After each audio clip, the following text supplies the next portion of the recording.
Welcome back. Well, when we think of Remembrance Day, we think of those soldiers who died in combat, while the ones who came back alive are often called lucky. But for some, coming back from war is just the beginning of another battle.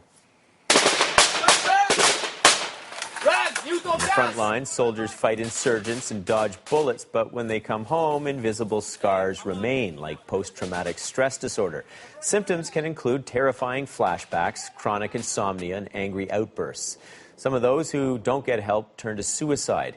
In 2008, the Defense Department surveyed 1,300 soldiers who served in Afghanistan. About 6% of them showed signs of PTSD.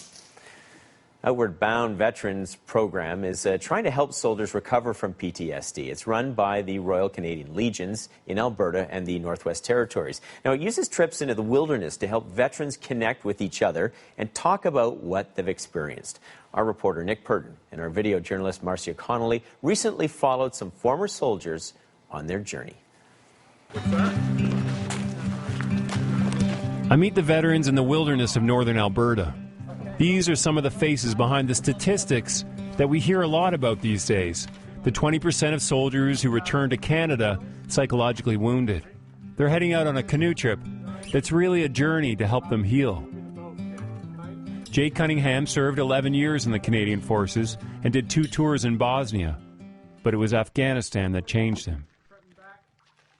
It was a sensation of having fear every single time you go out the front gate. You're being shot at. There's improvised explosive devices, IEDs as we call them. Every single person walking, you're skeptical of that person. The best way to put it is hypervigilant. And you stay like that, and it doesn't go away. And I came home from that deployment, and I haven't been the same since. Go up long enough till I see someone, and we're also acutely aware that we don't want to have the heaviest. So would you say you were prepared? Like that you were prepared for what happened to you? You think, and everybody thinks, that you have the training that, yes, you can handle anything. But there's only so much that the human body and the human mind and the human psyche can take before you finally, your brain just says, no, I can't do it anymore. And I think that's what happened to me. Growing up in Calgary, Jason Shaw always wanted to be a soldier. His father was American, and so he enlisted in the U.S. Army. Jason became a highly decorated sergeant in Iraq. One minute I was okay, and then the next minute I just packed everything that I brought with me on my back, and I was crying, just bawling my eyes out. So you picture this 6'1" guy, big guy with an automatic machine gun walking down the streets of Mosul, bawling his eyes out. I went from an extremely successful soldier to, in a period of 2 or 3 months, I went to failure, complete failure. My career was gone, my mind was gone, and my social skills, just everything. It was a nightmare. I locked myself in my home for months. I wouldn't leave. I'd go to work, come home, and keep myself locked in. I spent nights crying for no reason and not knowing why. And just sitting there thinking that I'm being released from the military, and this is all I know. I spent my entire adult life as a soldier.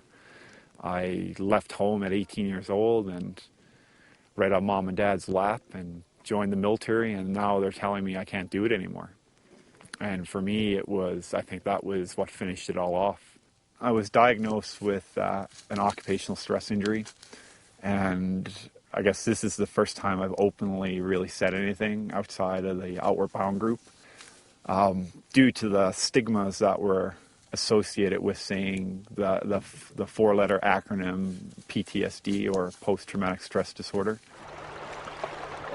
My friends, they all treat me like I'm a special child now because, they know that I have PTSD, and they just, I don't know, they treat me like I'm an idiot. It's not like it used to be. I just think that they don't get me. It's sad. It's sad that I've become the way I've become, and I've I've cut my family out of my life, more or less. I very rarely talk to my parents. It's not that I don't love my family, it's I just don't know why I'm like this. It's not just my family, I do it with my friends. I guess I ostracize all my friends, and I don't have friends, and that's very tough. It's, you only let people so close to you, and then you just don't, I don't want anybody to know. I got out in March of 2005, and the first 3 years, I didn't care if I lived or died, and just drank, self-medicated. It's sad because you have friends that commit suicide over these issues.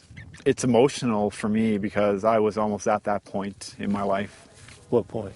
The point of trying to figure out why it all matters, and why we're like it's complete crap that we go through this, and you come home, and I was so emotionally distraught, and I didn't know what to do with myself. I felt I had nobody to turn to talk about this issue because, again, I didn't want to be pointed at and a stigma, and I was at that point in my life where I didn't think life was worth it to feel like the way I was feeling. So you thought about suicide yourself? At a time, yes. There was a simple thing that one of the veterans told me that stuck with me the entire trip. That sometimes when things are hard in their civilian lives, they just need someone to talk Army with. Someone who understands them.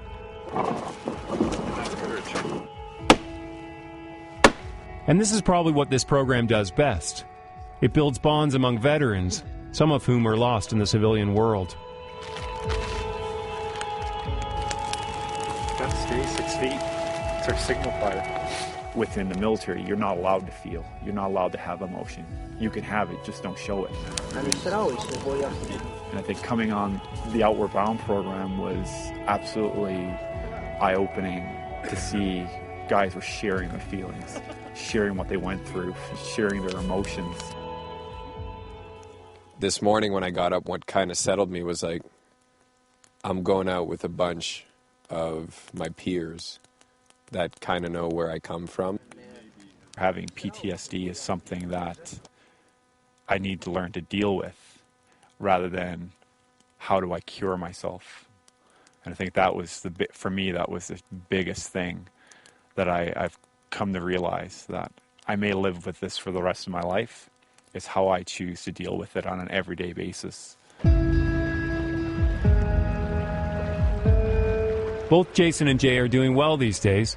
Jason lost 30 pounds and is drug and alcohol free. And Jay is at university where he joined the cross-country club to make friends.